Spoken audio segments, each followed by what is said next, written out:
Musical Talk, the UK's independent musical theatre podcast.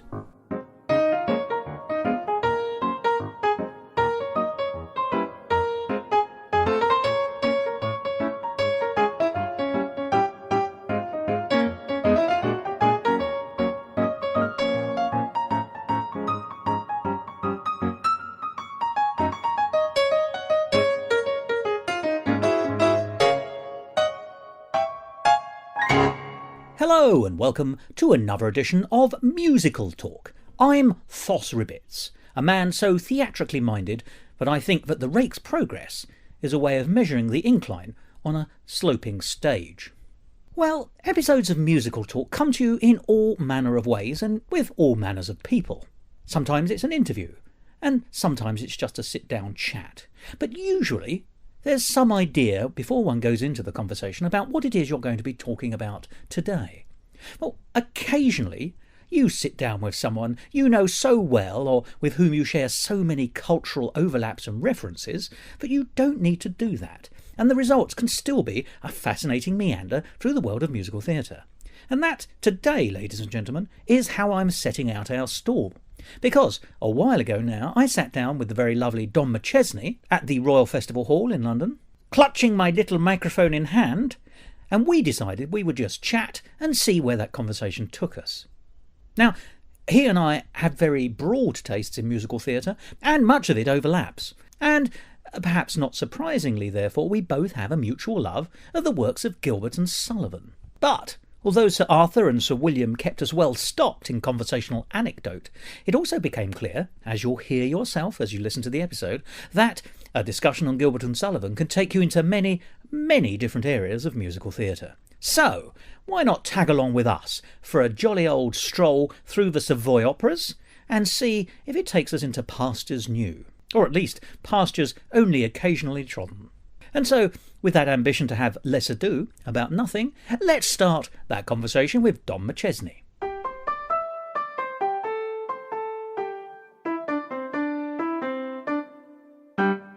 Musical Talk, the UK's independent musical theatre podcast.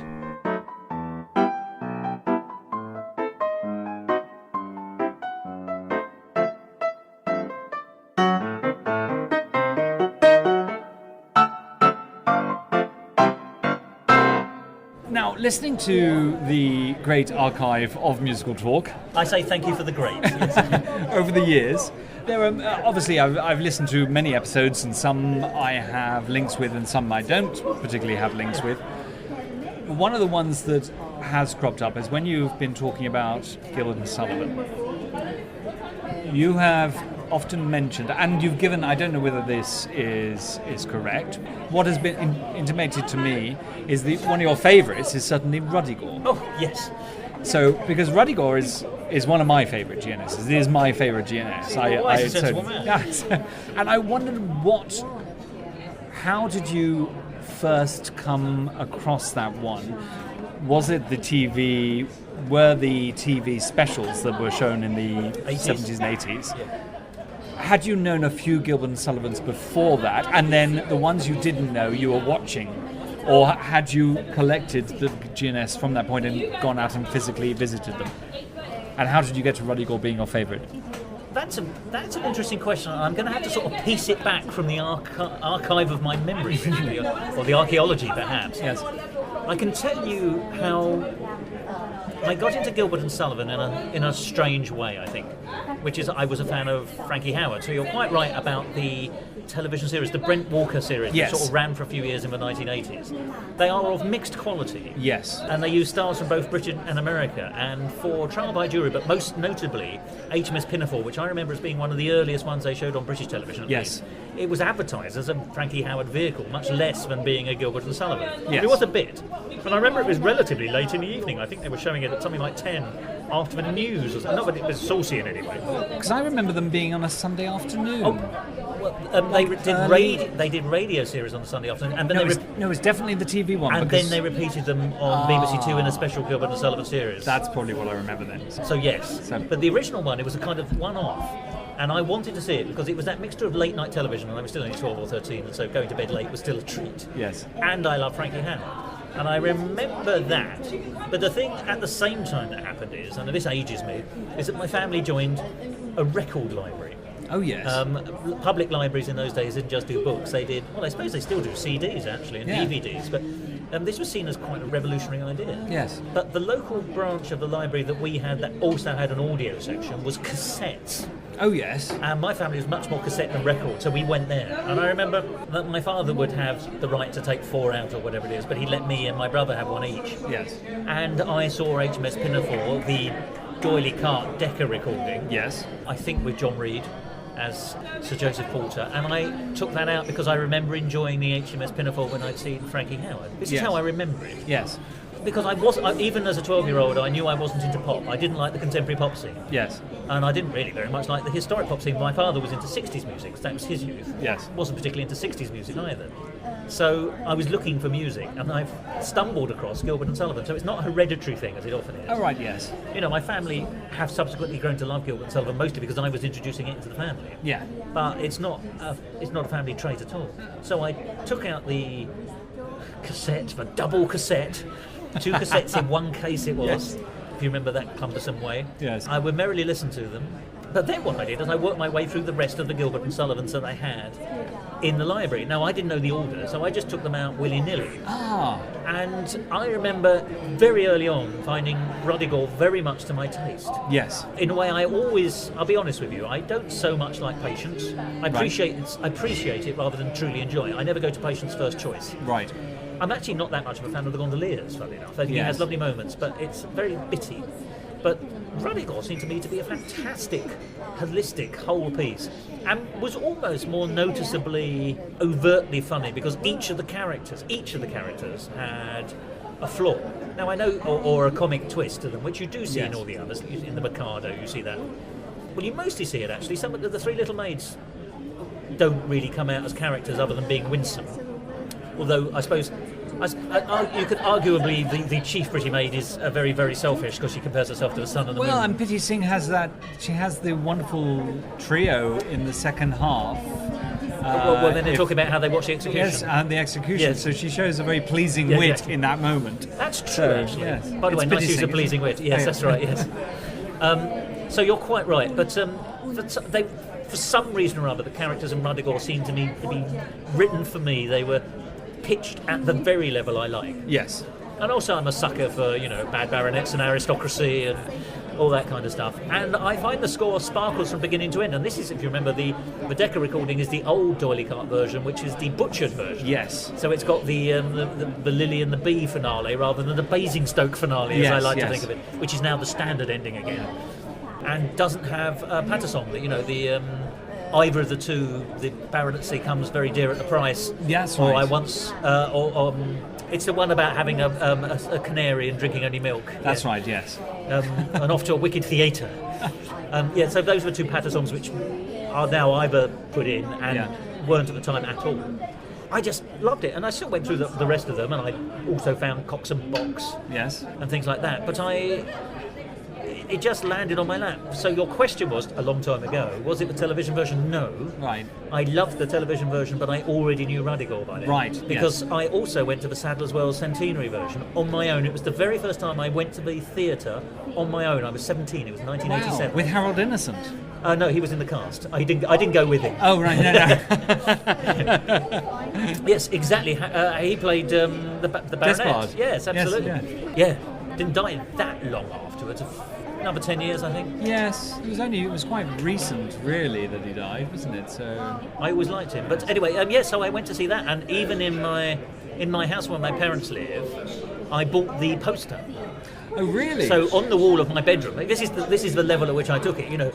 Not for me, New Kids on the Block or whatever. G&S fanboys. Yeah, absolutely. Together. So I had the poster. Well, I also had Into the Woods because 87 was a fantastic year for musical theatre. So I could go from Ruddigore to Into the Woods. So I had the British Phoenix Theatre poster, which was the wolf face with the eyes stripped out. Yes, that's right. And I had the Gothic Castle version of Ruddigore at Sadler's Wells. Yes, on my walls. There you are, children. That's that's what my bedroom was like. I also had a picture of Patrick Troughton, who was one of my favourite Doctor Who's at the time. Oh, right, yes. So that was my other interest going on. Yes, of course. Oh, well, that's very interesting. So, yes, because it's funny you should say that about getting the Decca recordings, because I had the thing which HMS Pinafore was the first one I saw by our local Amdram Society. Then they did Pirates. Oh, right, okay. And I remember chronological so far. And the Gondoliers, and I also saw them do the Sorcerer. The others I didn't really know, but I would every Christmas, and birthday, I would get another. I would ask for a new recording, and I would get the album. So, and I slowly worked my way through, and I didn't hear them until I got them for Christmas. So it was quite many years before I had actually listened to the whole lot. And I remember the very last one I got was the Grand Duke, funnily enough. So I actually did go pretty much in. Yeah, I remember. Or if one came into my consciousness, then I would ask for that. I never asked for Iolanthe. Oh, really? And I never asked for Patience. Now, the funny thing is that I've since revisited Patience, and it's become one of my favourites. Oh, has it? Oh, I'm so sorry. No, not at all, no. But it's interesting because it never... I always thought it was a bit dull, but that was because the first time I saw it was the television adaptation. Which was not one of the better ones. No. I've since rewatched it and quite enjoyed it. Isn't that very strange? And Iolanthe was the same. I was like, the first time I'd seen that was the TV one, and I just didn't think it was very good. But now I actually think it's a wonderful show. It's funny, actually, Iolanthe's gone in the reverse direction for me, because Iolanthe was always one of my favourites. Right. I love Ruddigore. The four I loved the most was HMS Pinafore. Yes. Which I should just mention also my school did. I was already into Gilbert and Sullivan by then. And you did the technical side of it. I did. Oh, your memory's awfully good. And you've got something. I've got the Latin the figurehead inscription hanging over your bed or something. Well, in my parents' house, once again, I have the Latin inscription under the fake shield, the crest, right? Yes. Which says "Salue Nauta," right. Which is "Hello Sailor" in Latin. That was the kind of thought my school was going for. But so HMS Pinafore was always something I loved, and I loved it all the way through that period, and still do. I always loved the McChesney because obviously it's such a great piece. Yes. I loved Ruddigore, as I said. Iolanthe was the fourth of my four favourites. Oh, that's and that has dropped yes. off. But then again, I find my taste change anyway, because I got Utopia Limited and the Grand Duke in the same way, from the Decca recordings, yes. but I wasn't listening to them in any kind of order, so they were just part of the bundle, and so I didn't detect they were considered any better or worse, and I still don't. Yes. When I was younger, I thought Utopia Limited was a richer brew than the Grand Duke. But now, I think the Grand Duke is the better piece over Utopia Limited, because I think Utopia Limited is a bit bloated.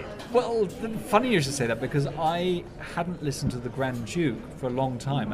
What I did is, after I had listened to the episode with you speaking to Jerry Pennell about the Grand Duke, I thought, okay, let's go back to it. So I sat down with the libretto and I read it and I listened to the songs and I did the whole thing exactly as it is. Properly, well done. And I thoroughly enjoyed it, far more than I have ever enjoyed that score before. And I was actually laughing out loud, some of it. I thought it was very funny. I've seen Utopia Limited, and it's a very strange piece, yes, I think. It is. But I do enjoy it. I think it's got some wonderful songs in it. The reason Utopia Limited never really struck home with me is because the Pater character seems so minor. Yeah.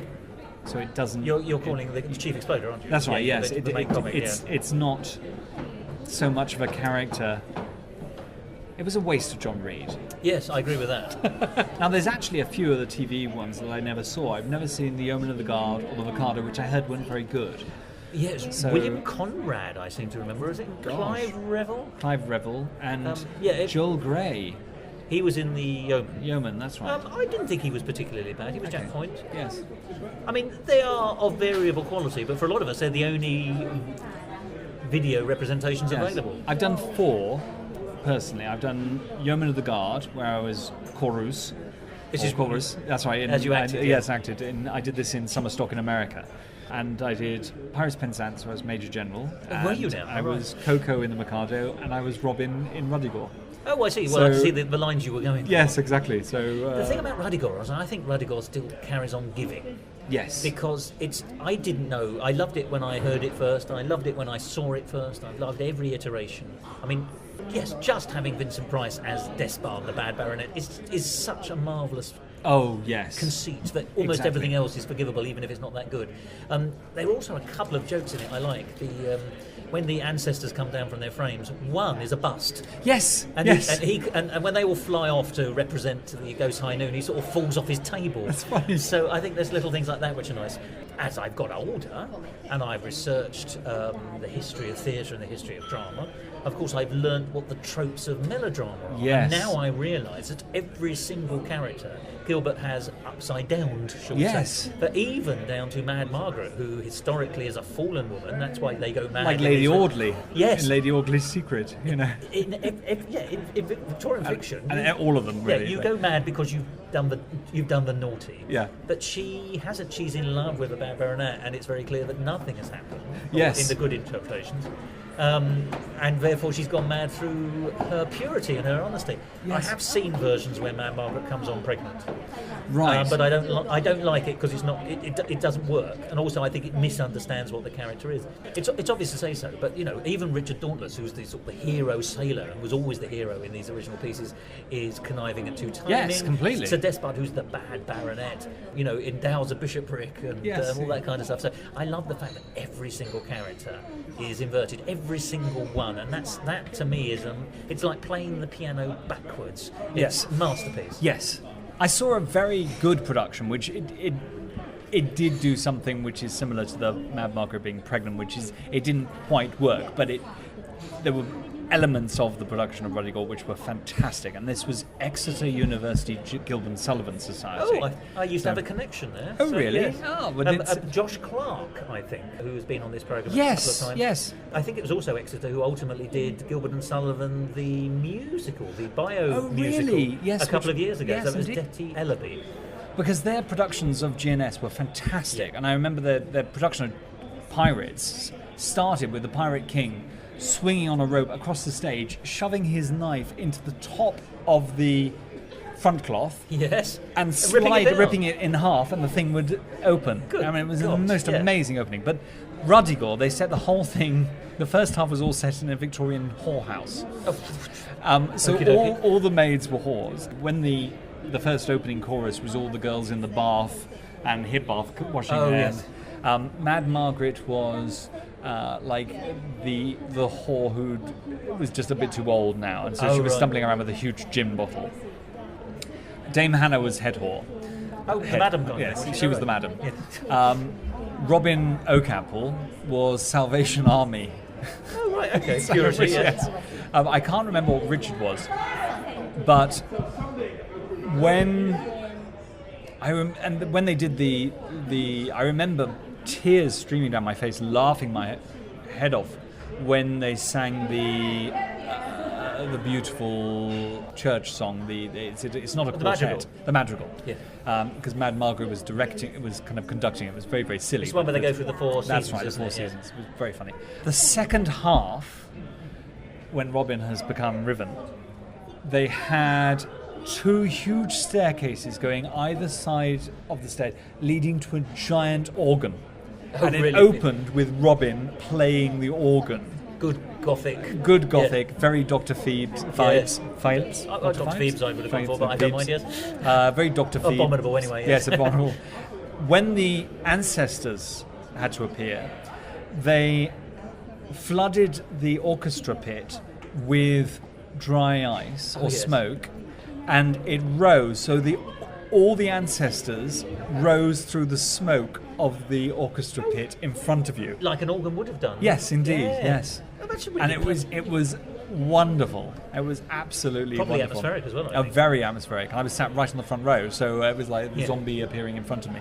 That's So jolly. it was Yeah. I really, really enjoyed it. That was the first time I'd ever seen Ruddigore on stage, and it was just one of those ones that I was like, I wanted to do this show so much, and then I got a chance to do it, and it was How did you wonderful. interpret Robin when it was your turn? It was a long time ago, so I can't remember I did anything radical, except it was a very traditional production.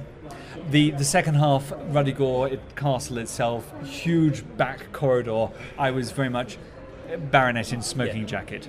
So it was very kind of very louche. Yeah. So it was, yes, he was more kind of almost Terry Thomas at that point. He went very good. So I remember that when the ancestors come to life, we had this whole scene of me trying to escape, but they pinned me to the floor when I couldn't move. So it was very kind of comical with trying to escape, and then them basically just picking me up and like throwing me around the room above their heads, which is terrifying. Yes. Let me ask you the question then. Which ending did you go for, and did you have a Patterson? No, we went for the Lily and the Bee. Yes. Oh right, Lily and the Bee. Yeah. Yes, we had a dance doily to that, cart which I original never as quite well. got.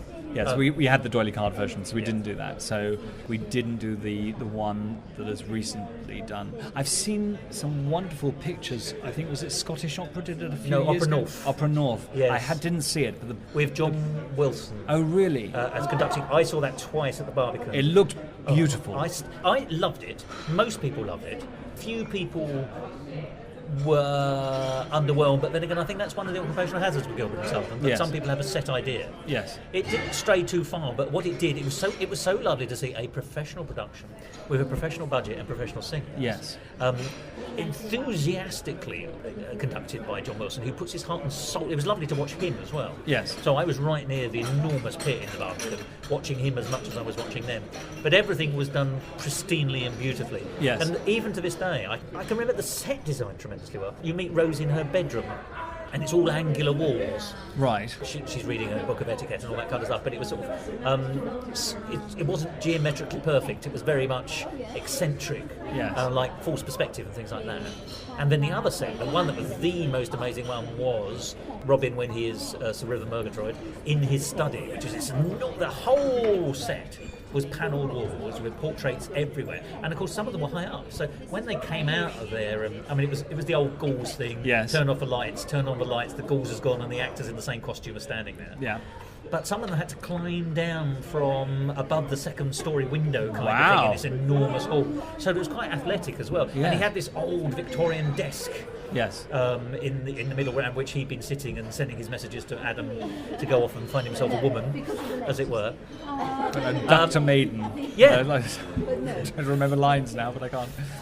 And it was because of the use of space. They really, and the Barbican is a big space, and they said, right, we're going to take this space and we're going to make it ours, and they absolutely did. And the performances matched. It was beautiful. Wow. Yes, the photographs I saw of the production did look astounding, and I was just looking at it thinking, because I was lucky to see it. It just shows you that when these shows that people and Gilbert and Sullivan often suffers from that snobbery. Well, that's snobbery, and it's like Annie is often seen as more twee than it actually is. Yes, of course. It's actually got a lovely cynical edge if you watch it properly. Yes, correct. But Gilbert and Sullivan is not as silly and stupid as people who don't really give it much time think it is. They have this image that it is all boom, boom, boom, boom, boom, boom, boom, boom. And there is definitely a level to GNS which people don't often appreciate. To quote Mary Poppins, it's a spoonful of sugar which Gilbert is giving us, which is helping the medicine goes down. Because on top of it, you're right, it's this very silly, very oddly constructed world. But it's through a dark. Through a glass darkly. Yeah, it's a reflection of society then, but also actually society now, because we still live in a variant on Victorian society. Exactly. All we've done is tweak the Victorian model. We haven't changed it. People might pretend we have. There's still melodrama, for God's sake. If you live to watch it, yes, exactly. Incident without purpose or meaning. I mean, and also we've got a station called Victoria, which I think helps. Yes. and it's just to remind us. Yes, it's very true. But all the fact that they are still being done. I mean, when I was a child, nearly every town and village had a GNS society, and they would occasionally go into Offenbach. Yes. Or maybe do Pink Champagne, which is the reworking of Deflatormouse. Oh, really? Right. But the problem with Pink Champagne is it deflates. So yes. Deflatormouse. Deflatormouse. So, I think it's not very good, but it was very clever. I mean, I would love to see more Offenbach. So would done. I. And there's the famous Gilbert one. There's the Brigands, which is the Gilbert translation of the Offenbach. Oh, right, really? Yes. Oh, that's interesting. I didn't know that. And it's one of those things that you think, well, surely someone must have thought, surely we can at least commit this to recording. Yes. But they did a version. I was interested in Bluebeard. Which is an Offenbach, isn't Yes, it? an Offenbach. And they did a production a few years ago. I can't remember the name of it. A friend of mine has performed there a couple of times in South Pacific, strangely enough, and wonderful town. It's some very rich person. Yes. Has this stately home somewhere, and his wife, and they have a full theatre built, and they do full-scaled produced productions. Do they now? To their rich Arts friends content. and people. Yeah. They bring in good their for them. helicopters and all the rest of it, and they come in and have a meal. It's like Glyndebourne. They do operas, but they also do musicals. I think you can go to it. I can't remember the name of it, but it is Fairly exclusive, yes, it is exclusive. But I think it is open to the public as well. Or you've got to have a pretty penny to do it. But they did a production of Bluebeard a few years back. In English? In English. Oh, good. And the whole set design, and I know Bluebeard a little bit, but the premise of it, and I've seen the clip on YouTube, is that they make Bluebeard into a James Bond villain. So you've got all these... It's exactly. So it's very, very funny that they've had... And they have all the dead wives come back, and they haven't really been killed and all the rest of it. So the second half is in the Bluebeard's James Bond villain lair. So, and it does look, there's all these people in wetsuits coming out and all the rest of it. So that sounds and fantastic. it does sound. It looked wonderful. It looked very good. It's a great sadness to me that actually Offenbach isn't more popularly done. Yes. Because the one I'd love to see is the drum major's daughter. Oh, I don't know that at all. Well, no, I don't know enough of it, but just listen to the Overture, which is fairly widely available, and it's got a bizarre... Well, I'm hoping that that's a recognition. Yes, it is. Because you think you're listening to a lovely piece of Offenbach-y kind of classical light froth. Yes. And then suddenly it's got this kind of boom, boom, boom, this boom. march in it. Yeah, It's exactly. yes. Yeah, it's got this very odd percussive moment or sequence, and very odd... It's not just the percussive nature of it, it's the timing nature. It's like the time signature turns on the sixpence and becomes something very, very modern. Yes. It sounds completely unlike what you'd expect from the mid part of the 19th century. Ah. And I can listen to that overture over and over again. Yes. And so that's lovely. The problem with Offenbach is clearly that there's not a set of standard English translations. Yes. And there's a few. And there's the famous gentleman, once again, Jerry Pinnell, I have to thank for this information. There was a chap, certainly in the 60s, there were attempts to do anglicised versions of one or two of them. Yes. But the chap who did it, so like the two gendarmes, the two cowardly gendarmes song, which is a great song, but he put it in all his translations. Oh. So that it's a bit... They're not good translations Yes. as a result. They're a bit self-indulgent, they're a bit cut and paste, and they're clearly not accurate. Well, I love the translation that Kit Hesketh Harvey did of Orpheus Troy in the Boy. Underworld. Yes. No, not La Belle Helene, Orpheus in the Underworld, which he did at the Colosseum, the NO, and with all Gerard Scarf's design. Which has been recorded, isn't it? It has been recorded, and I've got it, and it's. And I watch out for Mercury. Yes, that's right. Yes. the one. Oh, how boring he now. What's it? He is coming. Oh, how boring! Why do mortals interfere? Maybe if we just ignore him, he will simply disappear. That's beautiful, isn't it? Even as you recite that, it brings an immediate smile. And it just makes that translation, I think, is wonderful. I wish I'd seen it, and I wish they would revive it. But he's perfect because his wit. I mean, we discussed Troy Boy or La Belle Helene, yes, and the Belle Helene has become the one I like the most because I know it now. Yes. But when I listen to the French recordings, I've got his words in my ears because even to this day, if I can remember it properly, I'm the famous Achilles, and my enemies turn whiter than lilies. That's right. The rhyme I remember. And you think, oh, that's clever. But it's got one of my favourite jokes in it, which is it's got the four kings. Yes. And he says, "Hi, kings of Athens," or whatever they are, and I go, "Hi." I haven't done that. I haven't served it justice, but it sounds like they have misinterpreted it as a casual greeting, right? When in fact it's the most possibly formal meeting you can have. I'm not selling it well enough, but that will be something that it was done in this sort of shoestring by the Merry Opera Company, very nicely done. Yes, beautifully done over this power band at the Scoop, which is the open air venue here in London, my City Hall. Yes. But you just think, actually, that could have been done in a full theatre and given with a little bit of money and a proper welly. Yes. That would have knocked spots off people. That would have got into the quality papers as a proper reviewable piece. Yes. Oh, what a shame that I missed that. So I think I wasn't probably in the country. I saw Rosie Ash play Helen in at the Sadler's Wells. In English? In English. And she was brilliant. Yeah. She was very, very funny. And it was a wonderful production. I saw it twice, actually. I went back a second time.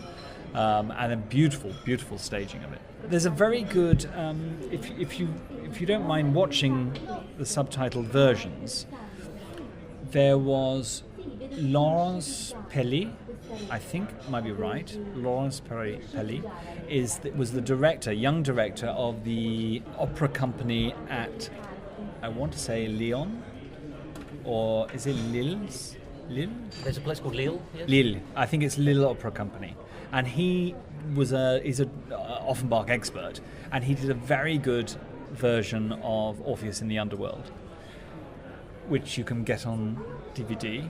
And it's a really fun. It's got subtitles, yes. That would be useful. And I've really enjoyed watching that. And I've just got his version of La Vie Parisienne, which is meant to be very good as well, which I haven't sat down and watched yet, but I'm looking forward to doing so. But he wrote so much. Yes, 90-something operas. It's 99 if you include the Tales of Hoffmann. I mean, and it's incredible. But you know, he was a workaholic of the yes, not just through his productivity, and you can see that. But I was told that because we're talking, he lived in France, so they wasn't actually French. Yes, and he was there during the best possible time to be writing that kind of stuff, which is under. Is it Napoleon III or no? It was the King again. It was the last. It's so difficult to remember the French 19th century arrangements, but it was under one of their monarchs. And as you travelled the country in coach because there was no other way of doing it. Railways were only just coming in. He had, the old-fashioned stagecoach that we think of for which highwaymen stop. Yeah.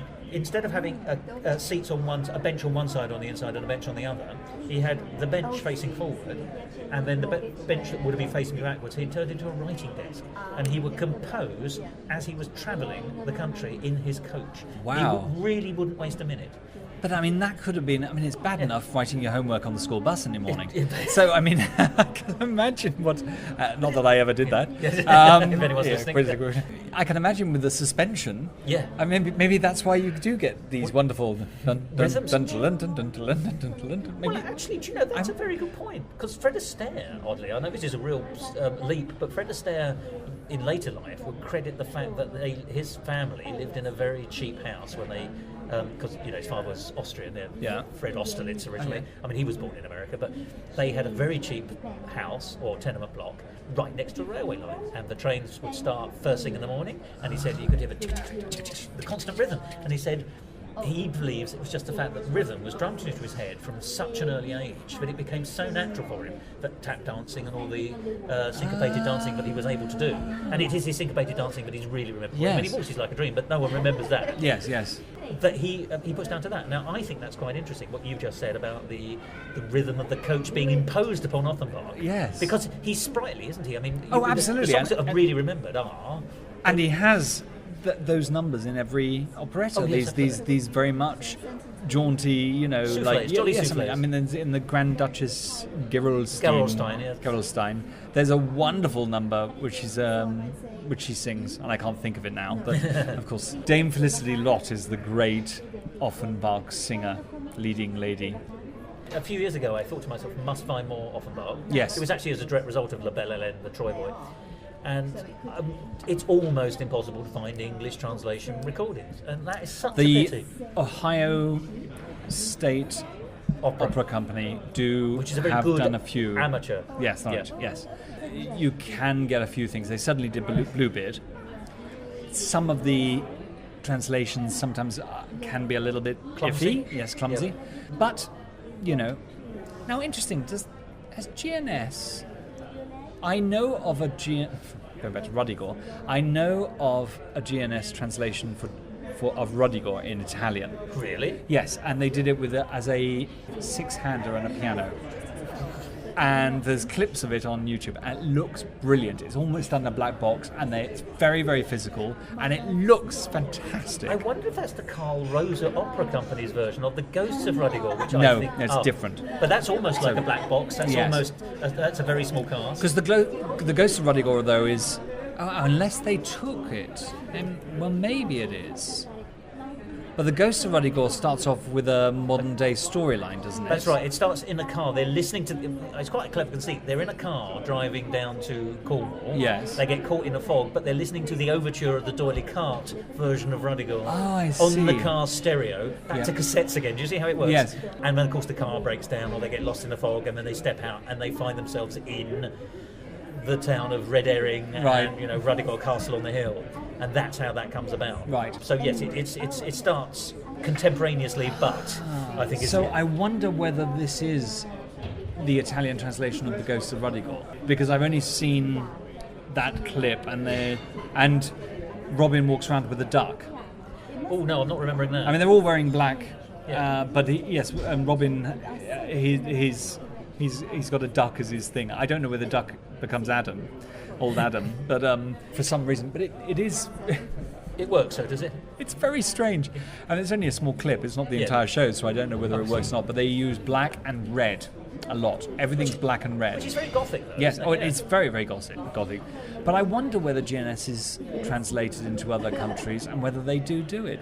Is there a German GNS company? I mean, I know that I have a friend who's an opera singer, so he did Mikado in Freiburg. Now, I don't know whether he sang it in English or German. Well, the one thing I do know about the Mikado is the Kaiser was a great fan. Oh, really? Of the Mikado, yes. Well, it's about an infallible emperor, isn't it, I suppose? So it might be a little bit look at me, but this is obviously before the First World War. Yeah. But apparently I can't remember the story. Sullivan was fairly big in Germany. Right. And they went to Germany, I think he said, and I hope I've got this story right, Jerry Purnell will tell me if I'm wrong, but okay. I think he went over there and he said everywhere I went, every military band was playing extracts from the Mikado.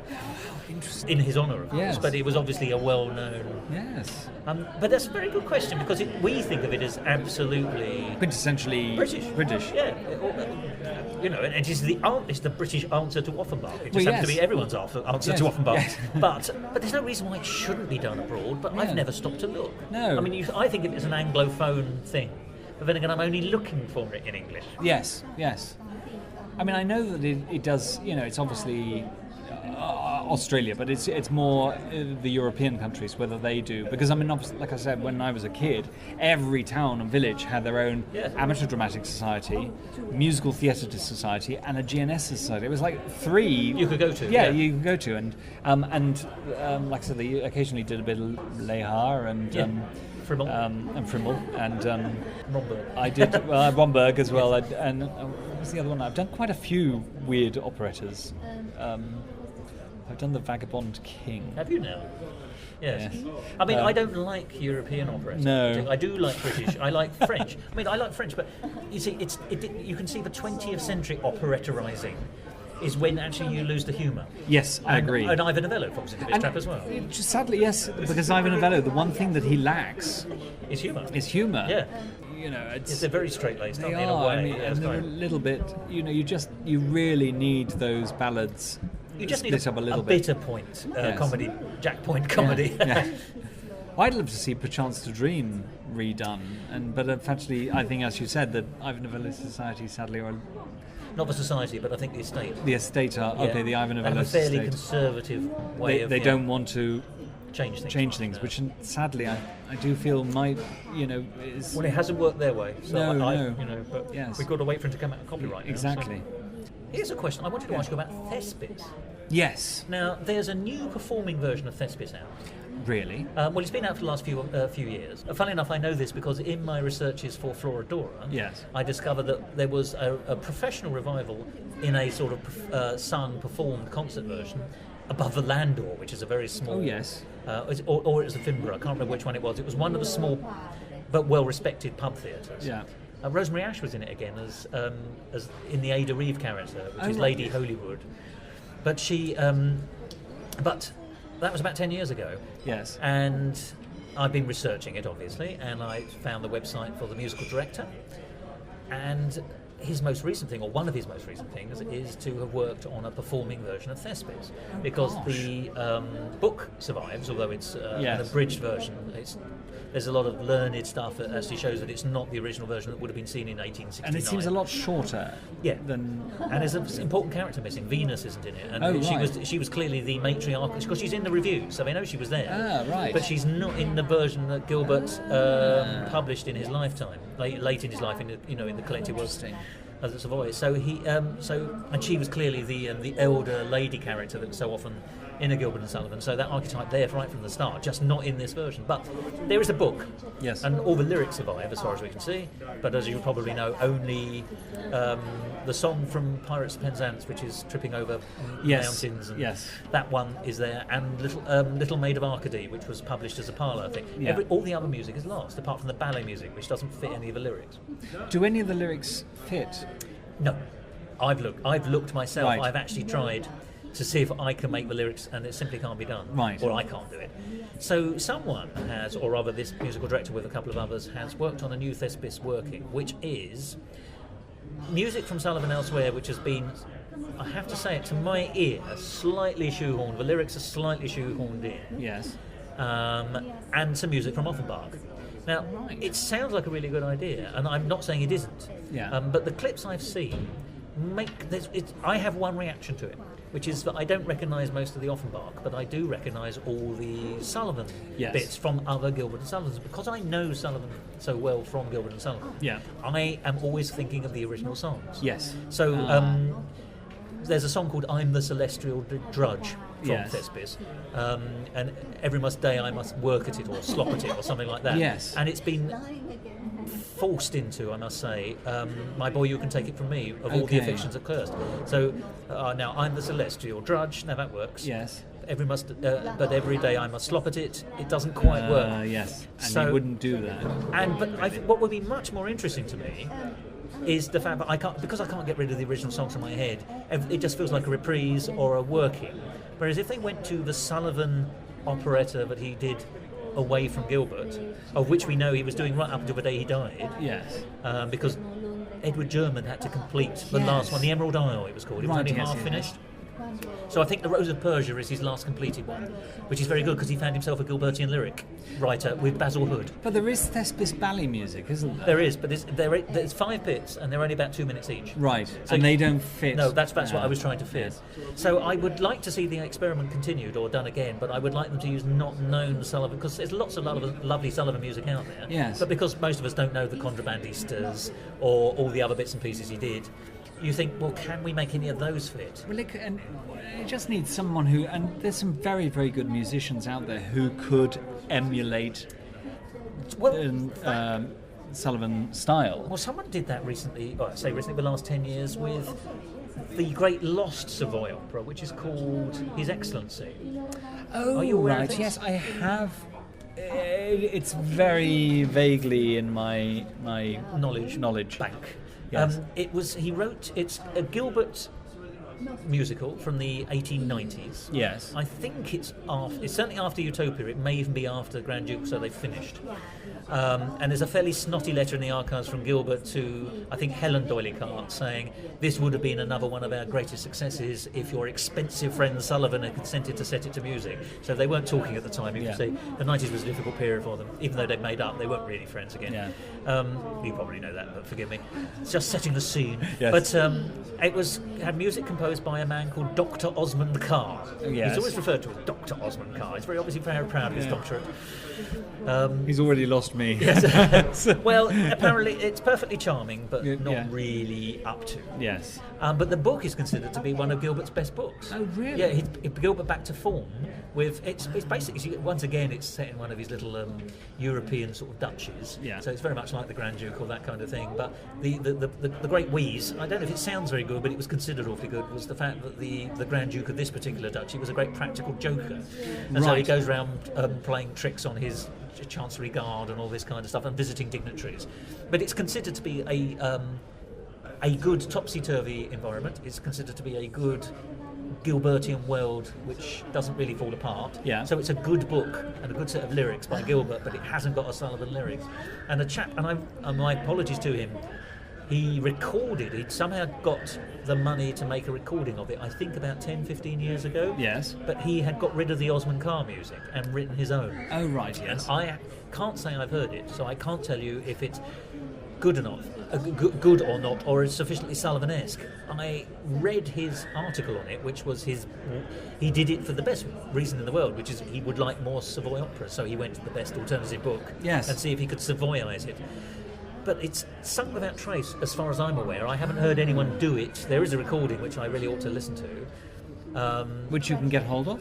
Well, easily? I saw it in HMV when HMV was still a big chain of record shops in this country, which sort of ages the pedigree of it. It may be on iTunes. Yes, it may be. So I can't His remember the name Excellency. of the fella. His Excellency is the name, and there is a recent recording.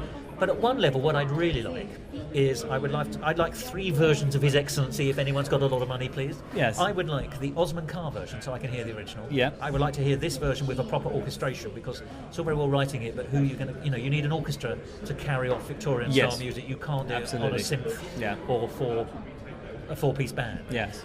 And then I would like to hear someone trying to fit the lyrics to unknown Sullivan music, like Yes. we were talking about possibly for Thespis. Yes, indeed.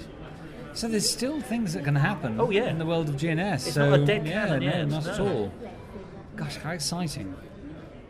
Well, I wonder what... Has Thespis been produced? Well, there's been lots of amateur versions of it. I don't think anyone's done a professional version of it. Right. And there's also a question about why. Why would you, in a way? Yes, indeed, because it's a curiosity piece. It is. It would only really pull in people who were fans. Yes, who were and fans. they would have the same problem I do, which is I recognise this from Ruddigore and I recognise this from Patience. The worst thing you could do is sit there going, oh well, that's because you'll be singing the songs, the other lyrics in your head while you're watching it, and you all involuntary. You can't help it. You think, oh, I know this. It's from Ruddigore, but you've missed the first couple of lines. Yes, exactly. Which, funny enough, was when I first saw my first GNS, which was HMS Pinafore. It was at the time when Sir Joseph Porter's song was used for the Guinness advert. A bottle, a Guinness, Supporters Club. I don't remember that at all. I remember them playing the overture, and I started going, oh, a bottle, a Guinness, Supporters Club. Yes, there was the Guinness used it to great effect for their Guinness campaign. So that was in my head when I first watched it. But it's interesting. I mean, when things are appropriated, it's quite difficult to reappropriate them back. Exactly. To link back to Ruddigore, and just because of things that were in consciousness, did you see the animated version? Now, the Hassan Bachelor. Yes, because they also did a version of... They did a spin-off of HMS Pinafore as well, didn't they? Called Dick Deadeye. No, it's... Oh, well, yes. I'm glad you mentioned it. No, it's not. That's different. Well, let's do the Ruddigore one first. Okay. It's horribly truncated, isn't it? Isn't it yes, about it an is. hour? Yeah, it is, and yes. I'm aware of it. I have simply never seen it. Is it any good? It's actually all right. It is much shortened. The one thing I remember watching, I was staying at a friend's house. He was called Clinton Crawshaw. He was a school friend. Yes. His father is the painter, Alwyn Crawshaw, who used to have a television series on Channel 4. And Clinton and I were school friends. Clinton is now Reverend Clinton Crawshaw of the Coachella Valley. And he and I were obsessed by Ruddigore and Gilbert and Sullivan when we were at school. Perfectly. So we used to go around singing it, absolutely. And I remember he was around my house one weekend coming to stay, and we had to drive him back to his house, and Ruddigore started playing the cartoon, playing on the television, and we both wanted to watch it, but my mother said, no, we have to go. Yeah. So we were both annoyed at that. It is just an animated version of the Doyley Cart recording. It's a recording which has been animated, isn't it? It's correct. Like, it's like the way that Sullivan set Gilbert's lyrics. It is a setting of the recording. Yes. So you kind of miss a little bit, but it has got some of the book there as well. The one thing I do remember, which was the first time, the wonderful moment where they're having the conversation, and the bridesmaids keep on coming back with "Hail the bridegroom, hail the bride." Tongue. Yes, exactly, and it just gets more and more ridiculous. That was the first time that I realised how funny it was, and I laughed out loud because every time they sing it, these bridesmaids who are in just a little strip animation, they kind of like go past the camera, and they always go in one direction, and then they go back in the other direction, and so like a group of dancing and girls it's just in a way, yes, and it's always the same look. So it's very, very funny. It's definitely watchable. It comes in a collection. Basic animation, I think. It is very basic animation, but it's certainly worth 40 minutes of time. They actually have the witch appears in it, which is very interesting. The witch? Who did the curse. She is. Oh, right, okay. She in has, Dame Hannah's flashback sequence at the beginning. Well, yes, but she's actually in alive at the time. Oh, She's actually has turned herself into a gargoyle on the castle, so she comes to life and watches them, and then goes back to becoming a gargoyle. It also is included with shorts of animated cartoons by Hoffnung, which we were talking about recently off the record. So if you buy the collection, I think it's Hasen Bachelor, you get Ruddigore, or The Witch's Curse, and then you also get shorts, musical, whimsical cartoons. But they're an American company, aren't they? No, English. Oh, they were British, Yes, were they were they? British, yes. No, they weren't responsible for the tomfoolery cartoons, were they, in the 1970s? No. Which was the Edward Lear sort of adaptations in a very American style. That's right. Youngie Bungie Bo, I remember, was a great hero of mine when I was 4. Tomfoolery? Tomfoolery is Tom Lehrer, isn't it? No, yeah, it is. But there was a TV cartoon series called Tomfoolery, which was really? really? It was mostly Edward Lear stuff. Oh, because he's out goodness. of copyright. Yes, of course. So the Youngie Bungie Bo, yes, and the Crimbly Wimbly's hat, or the That's right. So they would, but the Youngie Bungie Bo looked nothing like the Edward Lear animations. He was a new cartoon character, and there was a chap who walked around with an umbrella from which rain would fall, so he was always wet. Oh. And I loved it. I mean, I was talking when I was a little boy. Yes. 4 or 5. It might have been similar, because I think this was, when I saw it on television, it was a repeat, so it was obviously something that had been done in the 50s, I think. So, or maybe the 60s, maybe a little bit later. Oh, no, I don't know. It'd be worth interesting. I'm only asking because in my head I thought that was a company called Bachelor. So that's, to me, that's... It makes complete sense. I could be completely wrong, I'm sure. But let's take us back from Ruddigore then to what I know as Dick Deadeye. Yes. Which is in my head, I think it's a Ronald... You'll have to tell me Ronald Searle cartoon. I remember seeing the book of the film, which seemed to be Dick Deadeye it becomes the hero of this book. So it's a spin-off of HMS Pinafore. It is. With Dick Deadeye, who is ostensibly the triangular villain, shall we say. Yes. I'm ugly to look at, ain't I? You are triangular, or you are three-cornered. I can't remember how it works. It's something. She's trying to be polite, but she can't deny the fact he is very strange. Yes, that he is, yes. But anyway... and I can't remember the ins and outs of it, but I think Rose Maidbard is the heroine. She... From Ruddigore? Yes. That's the point. Yes, she is. I watched it last year. It's on YouTube. Oh, right. Now, the one thing I was very excited about it before I went to see it, before I saw it originally, and I saw it when I was younger, Oh, and did then but the one thing I didn't like about it is the music has been popped. Oh. So it's all pop, so it's all electric guitars. Now the cast is incredible, and I can't remember all the cast, but Julia McKenzie does the voice of Rose Maybud, I believe. Victor Spinetti does the voice of Dick Deadeye, and there's various other people, and Miriam Carlin does the voice of Buttercup. There's the plot is very, very random. Well, yes, it talk about topsy-turvy. I mean, he gets recruited to find the ultimate secret because it's been stolen by the sorcerer. So who's this international villain? So basically, they take songs from all over the canon and put them into this one story. If it wasn't pop sounding, I would have loved it. Does it cohere? Yes, it does. Oh, right. There is. It does. It's a little bit, but the animation's so fantastic because it's got that beautiful Ronald Searle sketchiness. There is a wonderful rewriting of. There's a scene in The cast is amazing. I can't remember who Julia McKenzie plays, but they have all these characters that come in, and then they have the strawberry birthmark and all the rest of it and things like this. That's Cox and Box. Exactly. Yes. They have the courtroom scene and Little Buttercup when she goes into the dock to give evidence.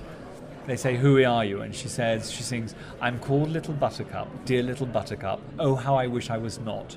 But Ma called me Buttercup, Pa called me Buttercup. Parents like that should be shot." And that's the one thing that I remember, which I thought was brilliant, and it was very neat. And So it's the original songs, but with new lyrics. some of them, Oh. and some of them use the original do lyrics. they? Okay, Yes. fine, yeah. So it gets very, very bizarre. I mean, I think whoever wrote it must have been enjoying the fruits of the 60s. Let's put it that way. But it is recommend it? worth watching just as a curio piece. Maybe it would be. I would actually quite enjoy doing what you and Tim do with A commentary. As it were. commentary. I think that would be quite an interesting experiment. Because you've called up a memory I think I've used on Musical Talk before, but it's an early memory.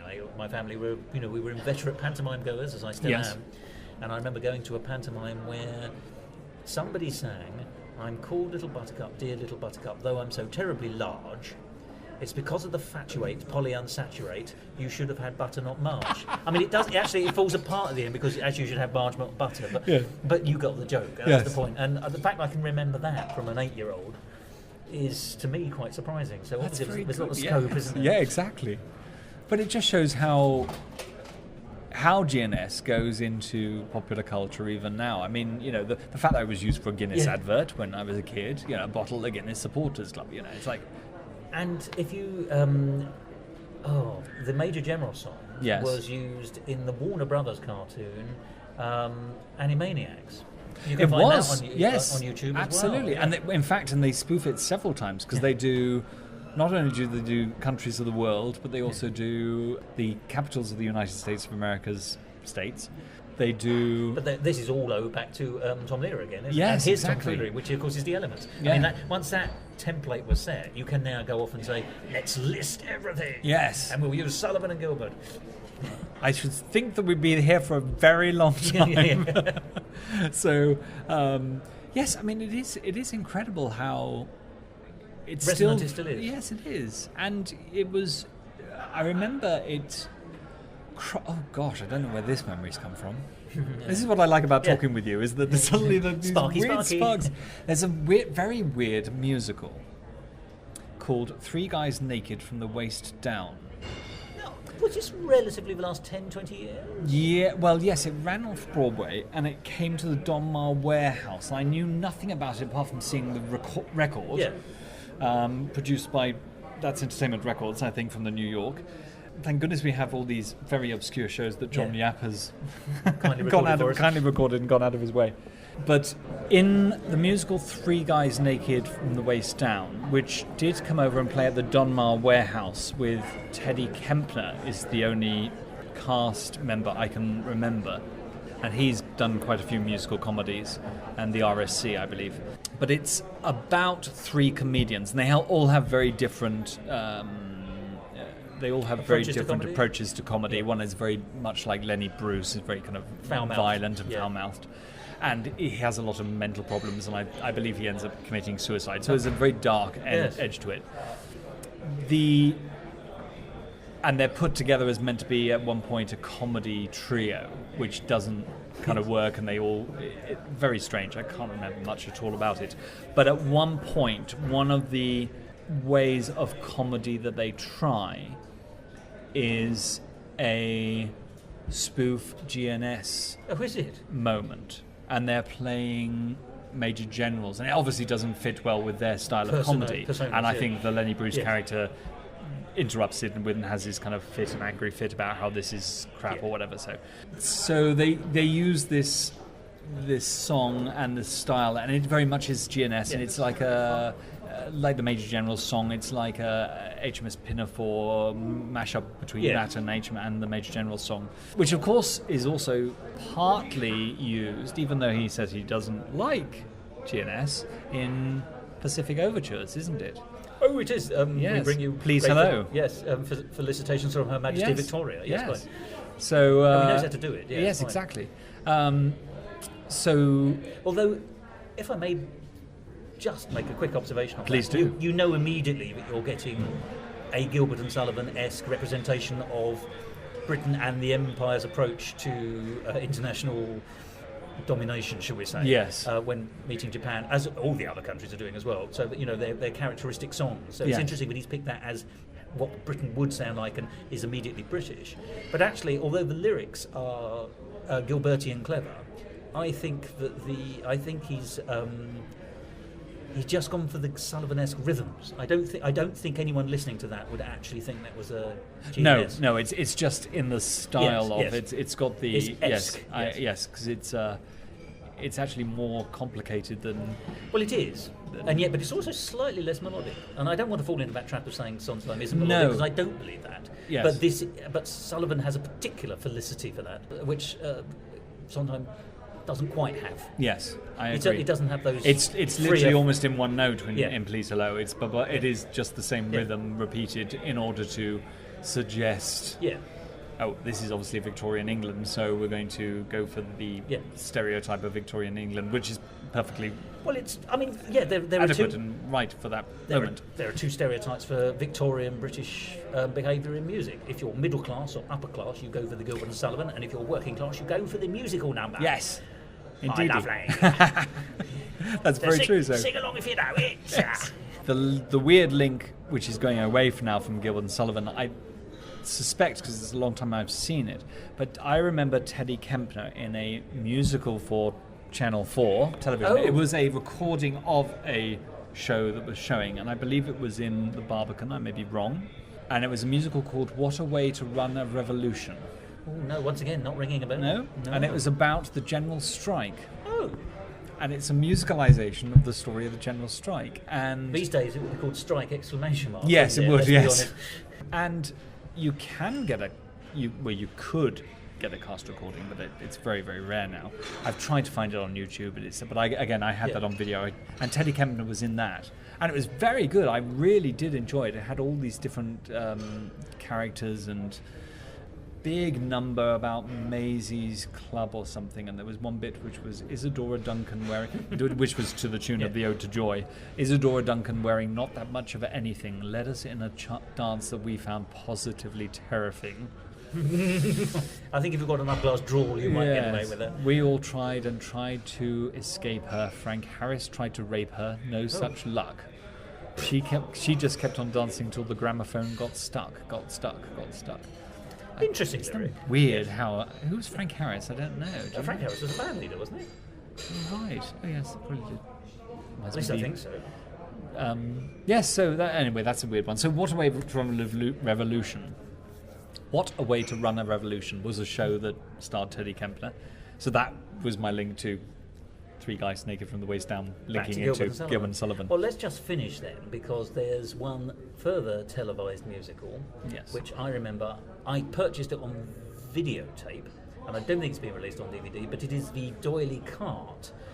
They for a while in the 1970s, the BBC would show televised Gilbert and Sullivan. Yes. In the 70s, and we're not talking the 80s. We're not talking the dramatisation, the ones we've been talking about earlier. Yes. I'm talking about going to the theatre and doing one of these telecasts of a broadcast version. Yes. And I know this because Oberon Waugh used to write a regular article in the Private Eye. Yes. In Private Eye, and he would frequently make reference to looking forward to the Christmas GNS.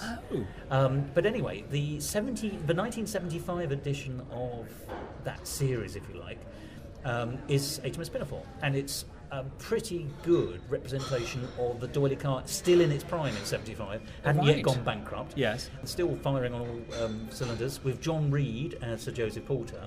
And so it is now, obviously, at the time, Gilbert and Sullivan certainly was, the D'Oyly Cart particularly was seen as the dead hand of tradition, and Yes. was losing its reputation for that kind of thing.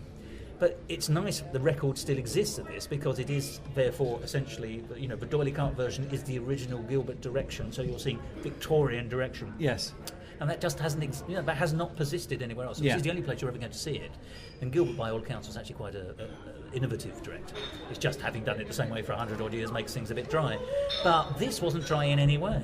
And what was interesting to me, and I just want to finish on it, is the thing that to this day I remember are the encores from Never Mind the Why and Wherefores, which is sung and performed in the way that Dolly Carter's always sung it, but because it's a showstopper, there were, I don't know, in my head, 5 or 6 encores of the last verse, and in each encore, John Reed, and this is presumably business which has accrued over the 100 years, wouldn't have been originally Gilbert's direction, this is stuff that's accrued, would sort of sail by on it's like he got off the boat on which the thing was being performed, and then would sail by and then come back on. This is how I remember it. Yes. And so you would see a small sail, and then you see a big sail. I mean, you couldn't actually see the ship, but it was like he was windsurfing by, and then he was on a yacht, and then he was on a liner, and then he was on a cruise ship, and all this kind of stuff. That's how I remember it. I might be completely wrong. But do they have these ships going past in the back? Because you're on this Victorian man of war, I suppose. It's a wooden boat in the 1850s or whenever it is, and you just see his face over the banister, over the edge of the ship, and a sail. So he's sort of smiling as he goes past, whilst the other two are singing seriously. And so it breaks the audience up because it's it's a masterful example of how to build up and build up and build up and build up. Yes. But I suppose the point I'm trying to make is that it's a beautiful survival on television of a musical, a famous musical, which allows you to see original Gilbertian direction from the 19th century, whilst at the same time enjoying, letting its hair down. It's not stayed. It's a very really funny, nice, vibrant, life-filled performance. Because they did get a reputation for being a little bit stale, didn't they? But towards the end, so that is nice that is still there. So I must look that up. Yes, I've probably still got the video somewhere, which I therefore need to. It's probably my parents' collection, so I need to transfer that to DVD or something. But yes. So there we are. In all our conversations, we seem to come back to unusual and obscure television musicals. Yes. Isn't it sad they don't do it anymore? Well, too much.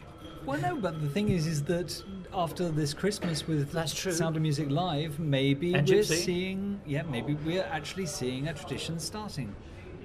Let's hope so. I hope so too. The one I'll link to.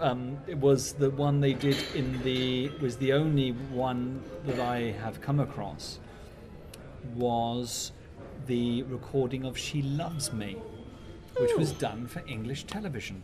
When was that? It was done in the 1970s, and it's Gemma Craven, Diane Langton, Peter Sallis, wonderfully, of course, because he obviously had a career on Broadway as well, and he's also in Sherlock Holmes, or Baker Street. Baker Street, yes. Absolutely. As Watson. And he plays... I imagine he's the one who... I want to say the David Herzog part. Well, yes, I was going to say the sensible one about George, do not lose your job. So, no. He plays the sensible one who counsels our hero not to lose his job. He's the one who says, basically, look, in this enormous universe, I'm just a speck. Nothing. Yes, exactly. Yeah. So, and that's really rather nice. It's very well done. I love it as a musical musical, though. So. It is a wonderful I'd love show. to see that. Is that available? I believe it's on YouTube. Oh, right. So, I'm going to have to put sixpence. I'm going to have to put sixpence in the electricity meter tonight, aren't I? You are. I just have to make sure you've got little power coins by the side. So, have to choose between that or cocoa. So, a cup of cocoa or cocoa from the Mikado? Both. Oh yes. So, well, hopefully, maybe we will see some shows. Now, I do hope if they are going to do live broadcasts or even recorded musicals, I do hope they don't just go for famous ones, popular ones, or ones that think are going to be populist. Yeah, is that the right word? It is. Yeah. Yes, populist. Like Grease, obviously, is an obvious one, and Oliver, I think, is the other obvious one. Yes. And Fame, and go for something just a little bit. I don't even mind if they do other Rodgers and Hammerstein. Allegro, I'd like to see. Allegro would be particularly as wonderful. everyone says it's cinematic. Well, they did it a couple of years ago, didn't they? They did it last year, or was it the year before, at the London School of Musical Theatre. Oh, did they? Because they always do some modern musicals. Wonderful course. They do a few modern musicals, and then they also do really obscure things. So last year, I believe they did, or maybe it was the year before, they did Allegro, but they also did American Idiot, the Green Day musical. And then, last year they did Redhead. Never heard of it. Redhead is, oh my goodness. No. Redhead is it was a Gwen Vernon vehicle. Oh, yes, so And- sweet charity end yes, and of her career. it's a murder mystery. Is it? It's a whodunit. It's a whodunit murder mystery set in England, Cockney England, turn of the century, and around a waxworks. And the waxwork is the Simpson sisters, and they have a waxwork, and they have displays of murders and gory things, and there's a killer going around killing people based on Jack the Ripper. Yeah, this is all very Edgar Allan Poe-ish, isn't it? Oh, it is very, Yeah. and it's a great musical comedy. It really is a musical comedy, and what happens is that she wants attention, so she pretends that she's been a victim that has escaped the killer. So she gets attention from it, and then she says that she's got the gift of second sight, so she knows who the killer is, and of course then gets targeted and all the rest of it. So Foolish woman. wonderful score, but they did that last year, and apparently my friend Adrian, who is the principal at the London School of Musical Theatre, he said, I asked him about it, and he said it's wonderful. He says it's nuts. He said it's nuts, but it's a wonderful show. When I find out what they're doing, it's at the Bridewell. They always do their shows at the Bridewell. Okay. Lovely And place, I like it. I will find out when they do things. He'll let me know, because they always do some odd shows. Good but interesting stuff. And ones that have been lost. And they did Allegro 2 years ago. See, I would have loved to have seen that, but now you've made me all interested in Redhead. Redhead. I love the score. Funnily enough, it's by Albert Haig wrote the music. Yes. Dorothy Fields wrote the lyrics. Did she now? Yes. Dorothy Fields wrote the lyrics. Sidney Sheldon wrote the book, of all people. all Sidney these Sheldon, The names. Carpetbaggers, and all these best-selling trash novels. Albert Haig wrote a musical called Plain and Fancy.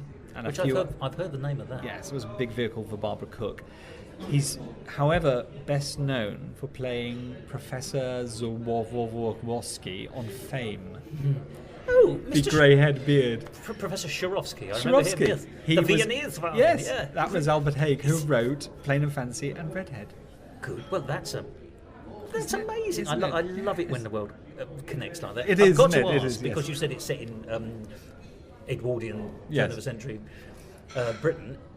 Is the score a pastiche? Are these Yes, people there doing their version of music hall? I'm guessing, because it's not going to be Gilbert and Sullivan, absolutely. is it? Yeah, no, there is. It is Americans doing English. Yeah. But that can be quite passage. fun. There's actually a number called the Uncle Sam Rag, and it turns it on its head. It's Americans playing Cockney Londoners Yes. doing the rag that's come over from America, but in an English style. But of course- So they're all doing it very stiff upper lip, almost. And they're not Cockneys, but it's Yes. so. And they're making A stuff shirt version. A stuff shirt essentially, yeah. version. They're using American idiom. They're using American idioms. Which is not a in the musical. song. No, it's not. American idiom. Maybe great. I'd see that one. Good spoof. Yes. And so it's all got, past the mustard. But they do sound a little bit Dick Van Dyke-y in their Cockney accents, but it's quite amusing to hear. And I can imagine with an English cast doing it, it actually would work very Bit more well. oomph. And yes. yet, funnily enough, I love the conversation we have, because it just sparks off all these things. Yeah. Taking us to American musicals and a Gershwin musical from the 1920s and 30s. I can't remember which one it is, but in the original London recording, Yes. it's got Claude Hulbert. Now, Claude Hulbert worked with Will Hay later on. Yes. In many a Val guest. Isn't he married to...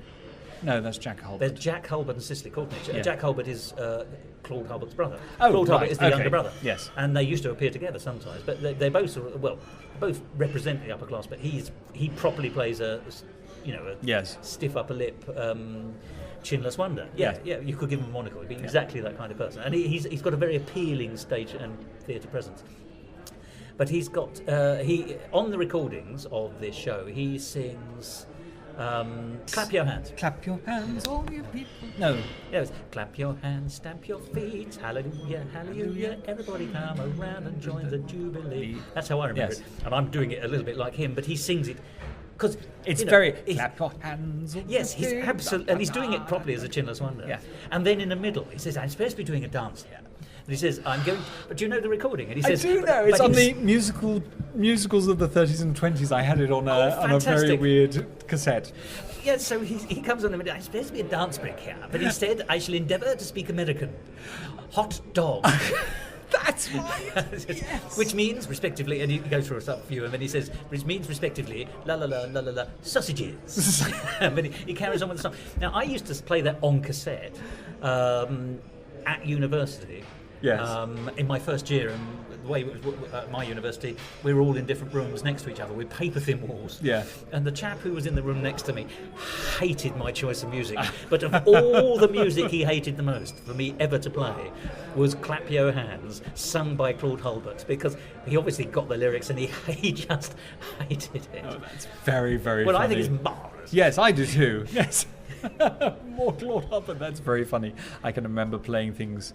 I had an apartment when I lived in Brighton in Regency Square, which is beautiful. Regency Square. Yes. And I understand. You bring it to life.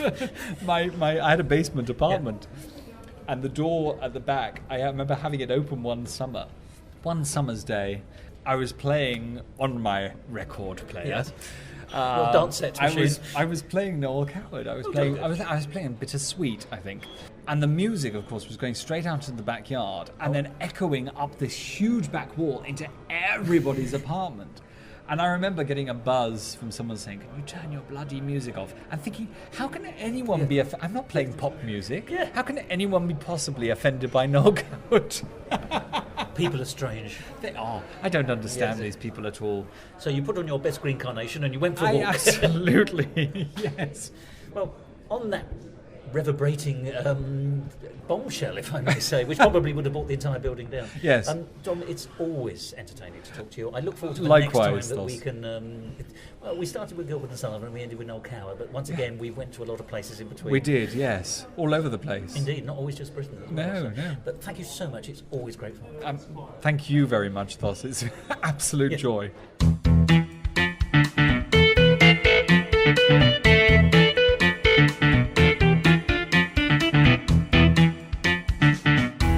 Musical talk.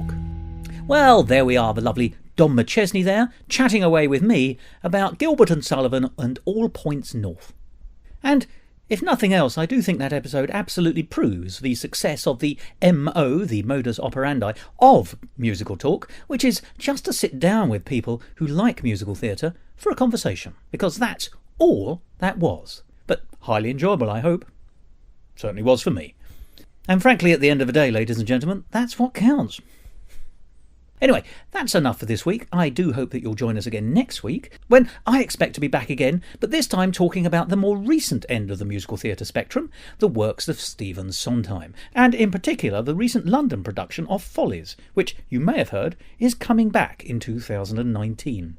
So join me again next week, and we'll have a conversation that whets your appetite for that rather splendid and quick revival. But until then, there's no point hanging around in each other's company for no good reason, so let us bring this brief dalliance through the medium of podcast broadcasting to a close, and I'm going to do that with the famous word, which ends most relationships. Goodbye. This episode of Musical Talk, presented by Dom McChesney and Thos Ribbits, and edited by Thos Ribbits. Copyright Musical Talk 2018.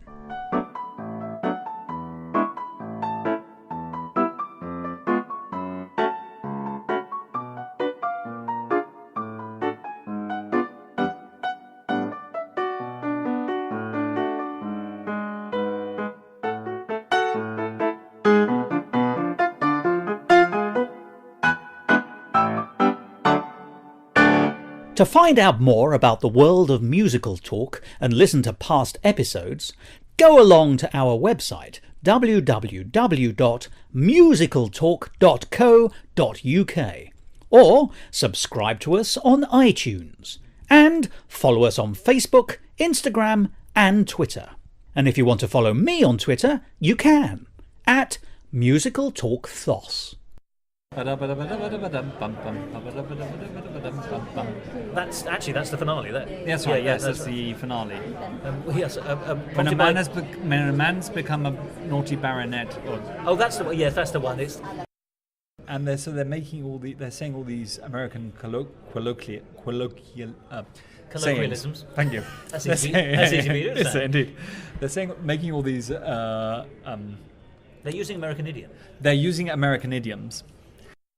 Funny you should say that, because I hadn't listened to the Grand Duke for a long time, and I went back and listened to it after listening to the Musical Talk episode. With Jerry Pennell. Yes, when you talked about the Grand Duke. And I went back to it, and I sat down with the libretto. You did it properly. And I read it and listened to it. There are no latecomers points and no readmittance into the auditorium once the show has begun this evening. Yes. Oh, that's cross. Why? I sat down. Ladies and gentlemen, Oh, please goodness. take your seats in the Royal Festival That's Hall. okay. May we remind you that there are no latecomers points during this evening's performance, and there is no readmittance should you leave during the performance. Oh, yes. Thank you. It's probably okay, but Yes, so it. And some of them I discovered. even just the joy of casting Vincent Price as Despard is, for nothing else alone, it's Yes. worth. Ladies and gentlemen, please take your seats in the Royal Festival Hall. This evening's performance is about to begin. May we remind you that there are no latecomers points in I think they can remind us, performance, and no readmittance to the auditorium at any time. Thank you. So, but I even love the fact that, Ladies and Richard, gentlemen, for crying please out take your loud. seats in the Royal Festival Hall. This evening's performance is about to begin. May we remind you that there are no latecomers points during this performance and no readmittance should you leave the auditorium. Thank you.